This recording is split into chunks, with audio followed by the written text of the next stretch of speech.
Unapozungumzia makanisa ambayo yana michango ya kutisha zaidi, huwezi ukaacha kulitaja kanisa Katoliki. Imetajwa kuwa waumini wa kanisa hilo wameandamwa mno na michango tofauti na makanisa yote mengine. Unaambiwa michango tu ya kanisa Katoliki kwa mwezi, kwa muumini huwa ni mzigo mkubwa, ambayo unafanya waumini wengi wa kanisa Katoliki wagwae kuhudhuria kanisa hilo. Imetajwa kuwa kanisa hilo ambalo lina misingi mno kuliko makanisa mengi na limekuwepo duniani kwa miaka mingi, michango ambayo inawaandama waumini kwa mwezi, ambapo kanisa hilo huchukua, ndio inawafanya waumini wengi walikachi kanisa hilo na kuhamia makanisa mengine. Kiasili kabisa inatajwa kuwa makanisa ambayo yalianza mapema sana nchini ni kanisa hilo la Katoliki, lakini kanisa la Kilutheri, lakini makanisa mengine kama Moravian, lakini pia na Sabato. Lakini Wakatoliki ndio wengi ambao wanahama kutoka kanisa kuu la Katoliki na kwenda kwenye makanisa mengine, ikiwemo haya makanisa ya huduma ambayo yanaendeshwa na wachungaji wengine ambao wana majina mengi, ikiwemo manabii, mitume na kadhalika.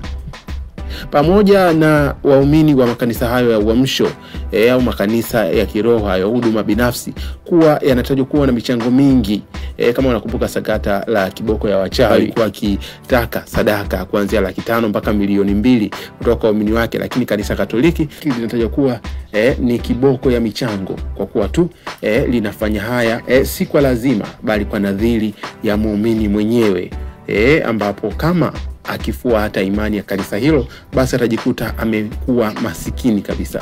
Sasa naambiwa hii ni baadhi tu ya michango ambayo nitakutajia hapa, alafu uone kama wewe ukiwa muumini wa dini ya Kikristo utaenda kwenye kanisa hili.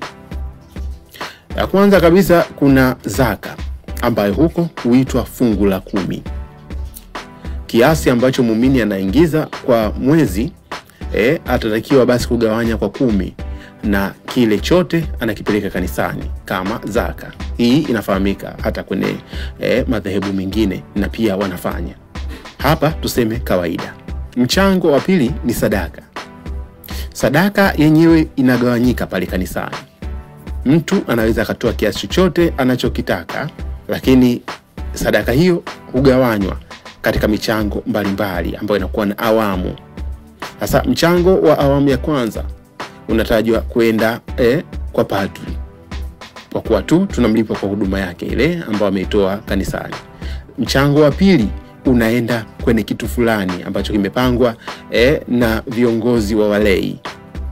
Huenda wakasema tuchangie kwaya, huenda wakasema tuchangie jambo fulani, lakini wao wanaweza tu wakawa wamepanga kwenye michango hiyo. Wengine wanaenda paka michango ya 3, lakini hivi wanafanya kwenye kila misa.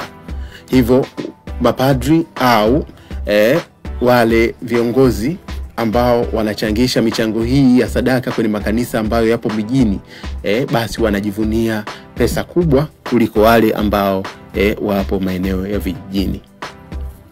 Mchango wa 3 unatajwa kuwa ni harambee ya mwisho wa mwezi.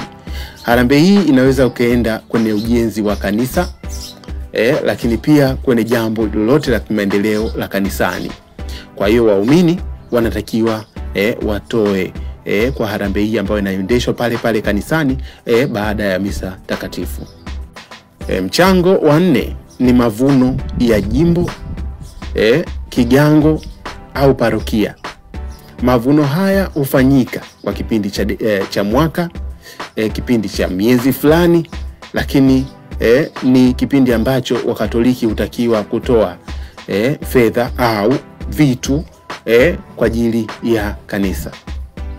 Na sherehe hizi za michango ya mavuno huwa ni kubwa sana, zinafaana mno katika majimbo na parokia. Mchango wa aina ya 5 unafahamika kama malimbuko. Malimbuko ni ile michango ambayo inatolewa pale muumini atakapopata mizao ya kwanza. Unaweza ukawa mkulima, basi mavuno yako ya kwanza unaweza ukasema ni atoe kwa ajili ya kanisa, ndio anaitwa malimbuko. Kama mfugaji unaweza ukasema mazao ya kwanza ya mifugo yangu yote nipeleke kanisani, basi huo ni mchango wa 5 ambao unamkuta muumini wa imani ya Kikatoliki. Mchango wa 6 unatajwa kuwa unaitwa tegemeza jimbo au parokia. Wanaita hivyo hivyo pia ala tegemeza kigango. Tegemeza kigango ni kufanya kigango kijitegemee kwenye mambo yake.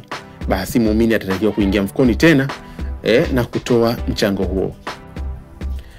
Kundi la 7 tunaliita michango midogo midogo. Hii haina mlengo mmoja.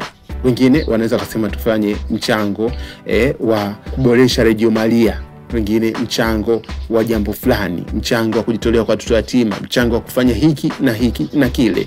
Yote hii inaitwa michango midogo midogo.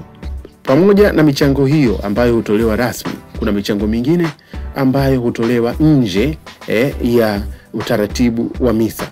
Michango ya mafunzo ya Ukatoliki ikiwemo ubatizo, ukatekumeni, lakini pia sakramenti muhimu kama ndoa. Vyote hivi hufanyika kwa michango ambayo inatajwa haipungui shilingi 10,000, yani kuanzia 10,000, 20,000 mpaka 30. Kwenye ndoa ndipo ambapo ni patamu zaidi, kwani semina kabla ya ndoa, semina za ndoa, lakini pia kunakuwa na mafunzo mbalimbali ambayo yanaendeshwa. Lakini pia wakati wa ndoa ikishafungwa, basi wanandoa watapaswa kupeleka bahasha tena mbele ya altare. Ukiacha hivyo, kuna michango hii ambayo muumini wa kanisa Katoliki atapaswa kuitoa ikiwa atataka kumwalika padri nyumbani kwake kwa ajili aidha ya kubariki nyumba, kwa ajili ya kumuona mgonjwa, ambapo hupakwa mafuta ya karisma. Kwa michango hiyo yote, kanisa Katoliki linatajwa kuwa ni kanisa lenye michango zaidi. Michango hiyo yote huchangiwa na waumini aidha kanisani, lakini kupitia jumuiya zao. Michango hiyo ni ya hiari, mtu anaweza atoe au asitoe, lakini kama utaamua kufuata imani na sheria za kanisa, basi michango hii itakuhusu. Comment hapo chini tuambie, kuna kanisa ambalo lina michango kama hili? Na je, michango mingi ya kifedha kwa waumini inahusiana na wokovu au ni upigaji?